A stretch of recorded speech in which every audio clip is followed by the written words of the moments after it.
L'hypnose d'aujourd'hui va t'aider à surmonter ta peur de parler en public. Peut-être que rien que de t'imaginer en train de parler devant un groupe, ton cœur s'accélère et ton esprit devient flou. Tu as peut-être peur de perdre tes moyens, du jugement des autres, et tu aimerais pouvoir te rassurer, te détendre et, arrivé le moment venu, avoir l'esprit confiant et clair en sachant précisément ce que tu vas dire. Je vais t'emmener dans l'histoire, au temps de la Rome antique, et voir quelles ressources nous pourrions retrouver pour toi. Bonjour et bienvenue à toi, cher hypnonaute. Pour retrouver les derniers voyages au format MP3, je t'ai mis un lien dans la description. Tu pourras les télécharger librement et gratuitement pour pouvoir les écouter sans publicité et où tu veux. Tu trouveras également une version sans musique. Avant de commencer, je t'invite à prendre quelques secondes pour soutenir la chaîne. Abonne-toi et clique sur le pouce en bas à gauche. Cela permettra d'envoyer un message à l'algorithme YouTube et promouvoir davantage les vidéos. Et cela me donnera l'énergie de continuer à te proposer toujours plus de contenu. Merci à toi.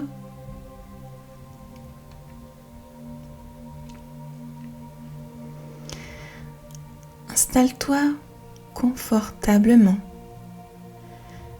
de manière à être pleinement présent à tout ce qui pourra se passer à l'intérieur de toi et complètement absent à tout événement extérieur. Je me demande quels signes de l'hypnose se montreront en premier chez toi. Peut-être que ça sera des fourmillements à droite, une sensation de chaleur à gauche, ou peut-être même que ton esprit conscient va partir vagabonder dans ses pensées. Et ce n'est pas grave. Est-ce que ça t'est déjà arrivé de conduire et en même temps de repenser à ta journée ou ce que tu as à faire sans faire attention à la route? Et pourtant, tu n'as pas eu d'accident, car ton esprit inconscient est toujours là, attentif. Je te propose un exercice pour détendre tous tes muscles. L'objectif est de contracter tes muscles, puis de les décontracter. Cela rendra conscient la décontraction, car souvent, on ne se rend même plus compte que l'on est crispé. Plus de conscience pour lâcher vers l'inconscience. Tu vas commencer par crisper les muscles de ton visage. Ton front se plisse, puis se relâche. Tes mâchoires se resserrent pour que tes dents se touchent, puis se détendent en même temps que ta langue. Tes épaules remontent et tu serres et elles redescendent. Tes mains se ferment. Tu serres les poings comme si tu voulais essorer une éponge. Et elles se rouvrent. On passe à ton ventre. Tu le contractes comme si tu voulais montrer tes abdos. Et tu le relâches avec une respiration. C'est autour de tes fessiers que tu serres et que tu relâches. Les genoux, tu serres et tu relâches et enfin les orteils.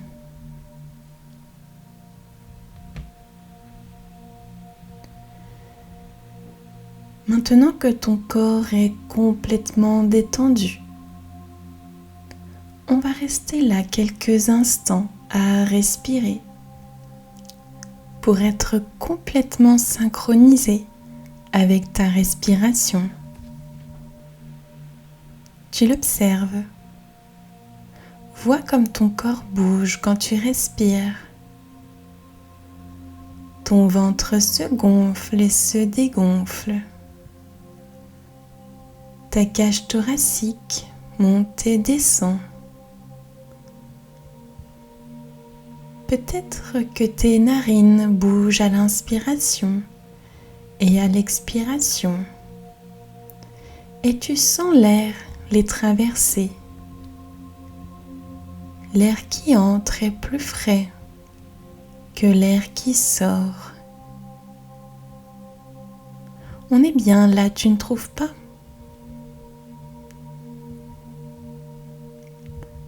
Je te propose d'imaginer maintenant un escalier qui descend devant toi.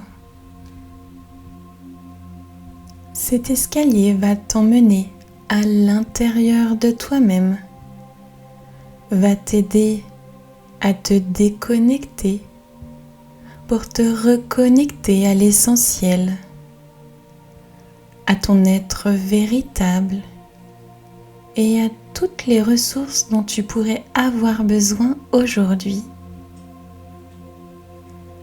Alors, tu le visualises, cet escalier. Il est là devant toi. Cet escalier, c'est le tien et il te ressemble. Tu le trouves à ton goût. Regarde-le. Comment est-il? De quel matériau est-il constitué? Est-il en fer ou en bois? Ou peut-être que c'est un escalator? Est-il décoré? Tu sais, un peu comme certaines stations de métro. Peut-être qu'il y a des végétaux qui l'entourent, qui le décorent, des peintures sur les murs, des graffitis ou toute autre chose. Prends le temps de bien te familiariser avec lui. Il dégage une bonne énergie. Tu te sens en sécurité et tu lui fais confiance. Tu te fais confiance pour aller là où tu as besoin d'aller.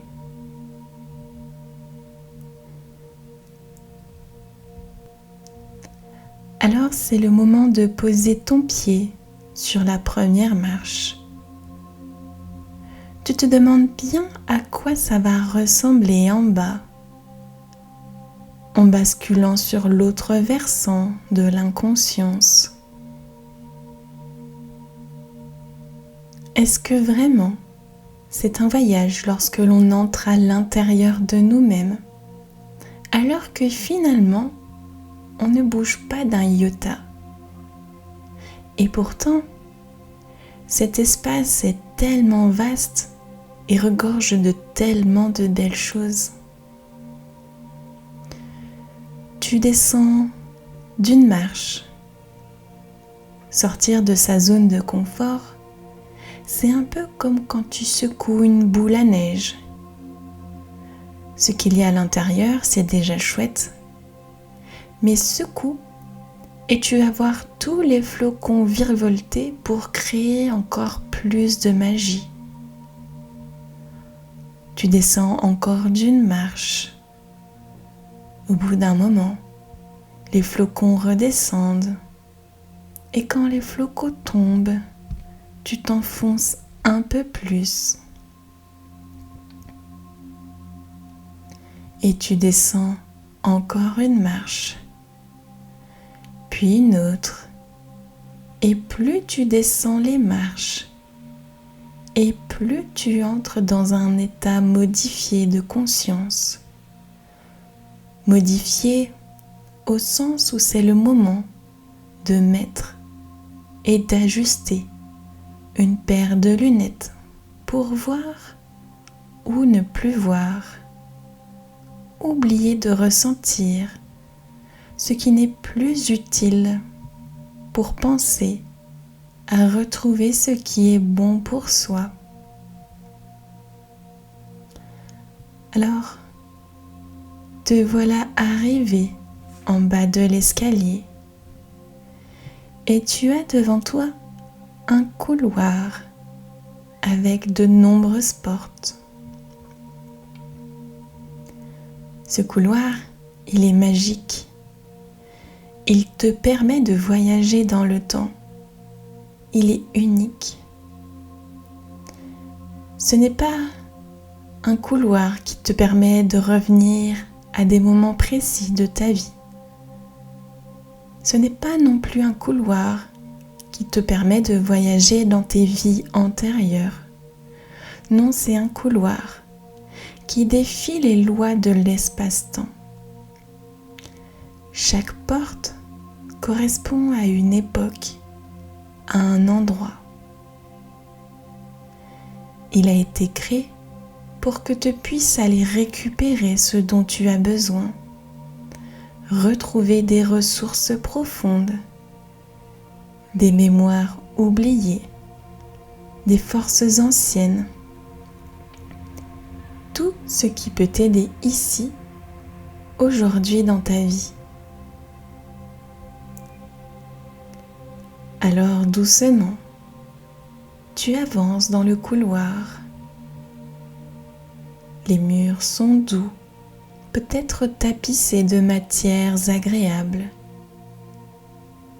L'ambiance est réconfortante, peut-être baignée d'une lumière apaisante. Tu sens que tu es en sécurité, vraiment.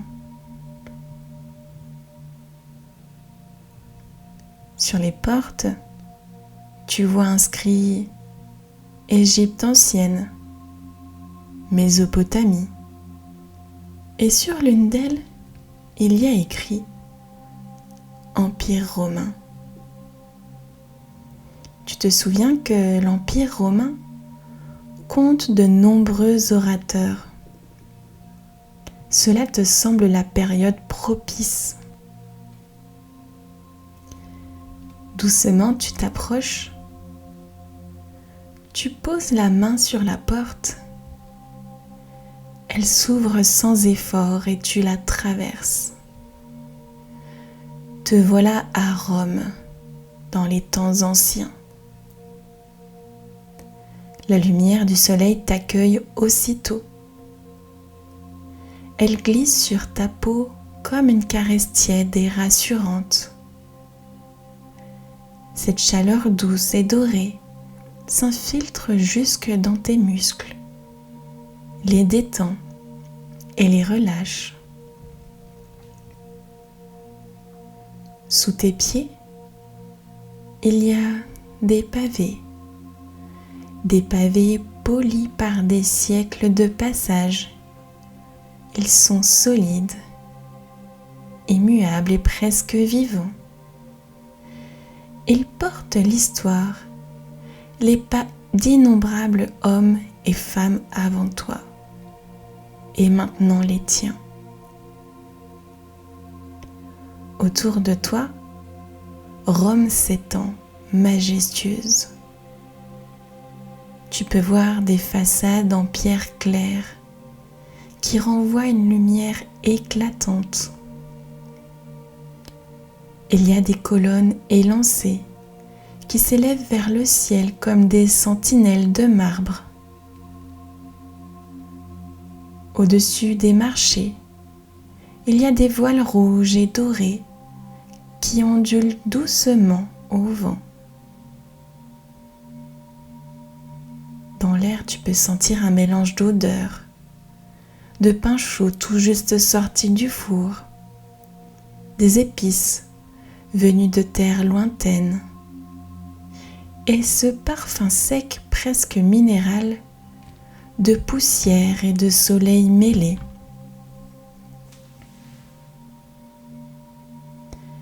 Le murmure de la ville est un chant vivant. Tu entends le timbre chaleureux des marchands, le rythme régulier des sabots sur la pierre, le rire clair des enfants qui courent entre les étals. Tout semble vibrant, plein de vie. Et en toi, une curiosité tranquille te pousse à avancer. Bientôt, tu arrives sur une grande place. Une foule compacte se tient devant une petite estrade. Et là, au centre, tu peux voir un jeune homme drapé dans une toge rouge profonde. Sa présence est magnétique. Sa posture droite et solide, comme ancrée dans le sol, comme un chêne. Son regard est clair et attentif, et il se pose sur chaque personne du public, une à une, comme s'il parlait directement à chacun d'entre eux. Chaque pas qu'il fait sur l'estrade est précis, presque cérémoniel. Tu comprends qu'il parle politique, mais peu importe si certaines phrases t'échappent, car ce qui te frappe, c'est l'énergie qu'il dégage. Le discours prend fin, les applaudissements éclatent, puis la foule commence à se disperser. Tu le vois ranger quelques notes et sans réfléchir, tu t'avances. Tu t'avances vers lui. Il sent ta présence derrière lui et se retourne. Son regard plonge dans le tien et un sourire franc éclaire son visage. Tu lui confies que tu admires son aisance et sa confiance. D'où cela lui vient-il ? Il incline légèrement la tête, puis t'invite à marcher à ses côtés. Vous traversez ensemble les jardins du forum. Le vent léger agite les feuilles argentées des oliviers. La chaleur du soleil filtre à travers les branches. Et chaque pas que vous faites ensemble t'éloigne du tumulte, te rapprochant d'un calme presque intime. Sa voix est grave et posée, et il brise ce silence. Prendre la parole, ce n'est pas seulement parler, c'est offrir une partie de soi avec confiance. Nous avons tous quelque chose de beau et d'utile à partager, que ce soit des convictions, des valeurs, mais aussi des savoirs, des histoires. Il marque une pause, puis confie. Moi aussi, autrefois j'ai senti mon cœur battre trop vite, ma gorge se serrer. J'ai bafouillé, j'ai oublié des phrases. Et ces moments m'ont appris deux choses. D'abord, à être indulgent avec moi-même. Ensuite, que la perfection n'était pas nécessaire. Ce qui compte, c'est d'être humain. Car les petites imperfections, elles créent un lien plus vrai avec ceux qui écoutent. Il te regarde avec curiosité et il te demande : tu comptes parler en public ? Tu réponds oui et il hoche la tête. Et il dit : le stress ne disparaît jamais tout à fait. Même après des dizaines et des dizaines de discours, je le ressens encore. Mais j'ai 3 secrets. Le premier, respirer comme avant une bataille. Et là, il t'invite à respirer profondément, à sentir l'air emplir tout ton corps, comme un général qui observe calmement le champ de bataille avant de donner l'ordre. Le deuxième secret, c'est de s'ancrer comme la rivière du Rubicon. Tu sens tes pieds reliés aux pierres éternelles de Rome.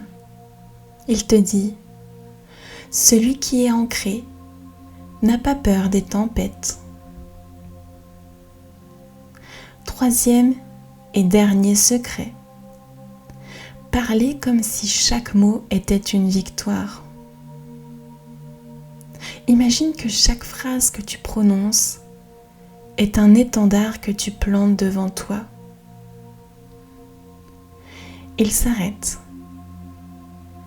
Le silence est dense, presque sacré, et il te regarde avec cette certitude inébranlable, comme s'il voyait déjà ce que tu peux devenir. Dans ses mains, il tient une couronne de laurier. Les feuilles, vertes et dorées, brillent dans la lumière. Il la lève et la dépose doucement sur ta tête. Une chaleur, un sentiment de fierté se diffuse aussitôt. Et cette sensation enveloppe ton crâne, descend dans ta poitrine, puis coule dans tes bras, tes jambes, jusqu'au bout de tes doigts et de tes pieds. Et dans cette chaleur, il y a autre chose, la sensation d'être légitime, solide et digne d'être écouté, comme si ton cœur murmurait à chaque battement « Tu peux, tu sais et tu es prêt ». Cette certitude se déploie doucement, comme une fleur qui s'ouvre au soleil et dont le parfum se mêle à chaque souffle que tu prends. Il reprend la parole et il dit « Désormais, chaque fois que tu parleras, rappelle-toi que tu as déjà conquis ton public avant même de commencer. Et sans que tu t'en rendes compte, vous êtes revenu sur la place où il a fait son discours. Il fait signe à son équipe qui s'apprête à démonter l'estrade, puis il se tourne vers toi. Vas-y, essaie. Alors tu montes sur l'estrade. Chaque pas résonne doucement, comme s'il confirmait que ta place est ici. Devant toi, une dizaine de personnes lèvent les yeux vers toi. C'est l'équipe de cet homme. Leurs regards sont attentifs et curieux, presque comme s'ils attendaient de voir ce que tu as à offrir depuis toujours. Les premiers mots sortent de ta bouche, clairs et posés, puis d'autres viennent plus fluides encore. C'est comme si ta voix trouvait d'elle-même le chemin parfait vers chaque oreille. Tu sens que tu es dedans, entièrement présent et connecté. Ta voix est claire et vibrante, comme portée par une assurance ancienne et solide. Tes pas sont fermes et stables, et chaque mouvement renforce ta présence. Ton regard balaie l'audience, et dans les yeux que tu croises, tu vois des visages qui s'illuminent, qui acquiescent et qui s'ouvrent à toi. Même quand tu butes sur un mot, tu continues et tu sens dans tout ton corps que rien ne se brise, au contraire. Tu sais que tu es capable de tout reprendre, que chaque instant te rend plus solide. Des passants s'arrêtent, attirés par ta voix, attirés par cette énergie calme et magnétique qui émane de toi. La foule grandit. Il y a de plus en plus de personnes qui s'arrêtent pour t'écouter. Et tu sens l'air autour de toi vibrer d'attention. Et dans ta poitrine, il y a ce feu tranquille, une chaleur douce et puissante à la fois, qui se diffuse jusqu'à tes épaules, dans ton dos, jusque dans tes mains.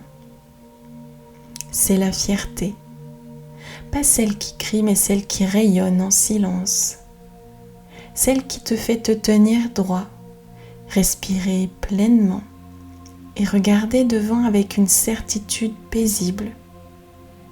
Tu es à ta place et tu le sais. Et ce sentiment, tu sens qu'il restera en toi, prêt à s'éveiller chaque fois que tu prendras la parole. Quand tu termines, les applaudissements montent comme une vague. Et l'homme de tout à l'heure monte te rejoindre, pose sa main sur ton épaule et te félicite. Tu le remercies et tu lui demandes son nom. Il te répond « Je m'appelle Jules César. Un jour, tu me verras au Sénat. » Et tandis que tu t'éloignes, les couleurs, les sons, la chaleur de Rome restent en toi, comme un souvenir vibrant. Et cette couronne invisible que tu portes désormais est là pour te rappeler que cette confiance et cette fierté sont tiennes pour toujours. Alors, tu sens au plus profond de toi que c'est le moment de revenir à aujourd'hui, à ton époque, comme si ce voyage t'avait offert exactement ce dont tu avais besoin, une force nouvelle, une assurance claire et un ancrage solide. Tu te tournes et tu aperçois au loin la porte par laquelle tu es arrivé. Elle est là, exactement là où tu l'avais laissée. Et cette fois, tu remarques sur le bois l'inscription discrète, un petit panneau, avec écrit « Aujourd'hui ». Tes yeux se posent sur ces lettres et tu sais que c'est bien la bonne porte. Alors avec une sérénité tranquille, tu avances. Chaque pas est comme un battement de cœur qui dit « Je reviens avec plus que ce que j'avais en partant ». Tu poses ta main sur la poignée. Elle est tiède, comme si elle reconnaissait ta présence. Et dans un léger grincement, la porte s'ouvre.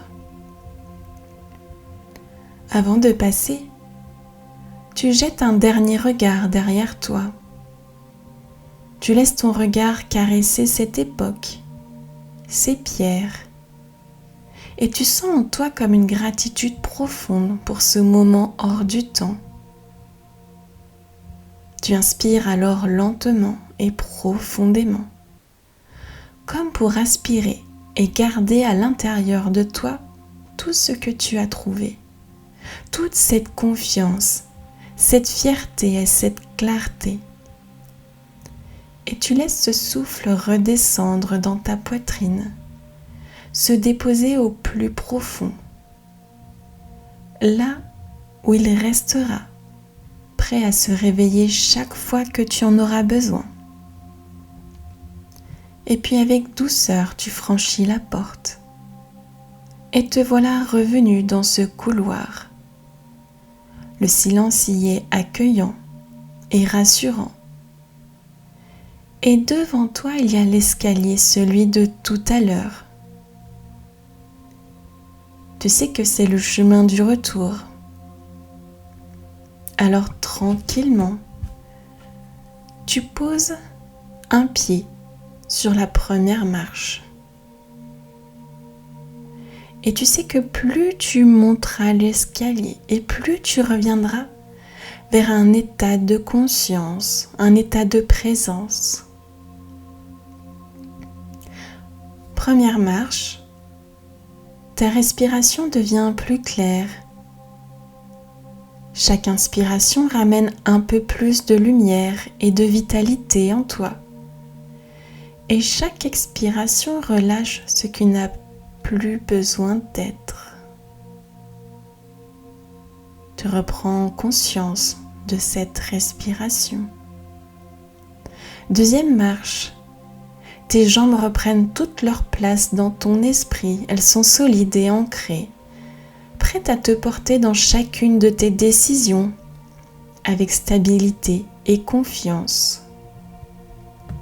Et tu continues de marcher, de monter l'escalier. Encore une marche et tu ramènes avec toi la présence, la conscience de tes mains. Peut-être que tu les sens un peu plus présentes, plus vivantes, comme si chaque doigt se souvenait de cette force et de cette assurance retrouvée. Encore une marche. La conscience s'étend maintenant à tes bras. Tu peux sentir leur poids, leur chaleur, comme si l'énergie de ce voyage circulait déjà en eux. Encore une marche et une autre. Tu es presque en haut et déjà tu sens que ton corps, ton âme et ton esprit se retrouvent et s'alignent et se synchronisent parfaitement. Et tu es maintenant en haut. Tu reviens pleinement à toi, présent ici et maintenant. Et tu peux ouvrir les yeux tout en sachant que tu portes en toi cette nouvelle énergie. Cette énergie qui va te permettre d'avancer dans la vie, avec cette assurance qui grandira encore, jour après jour.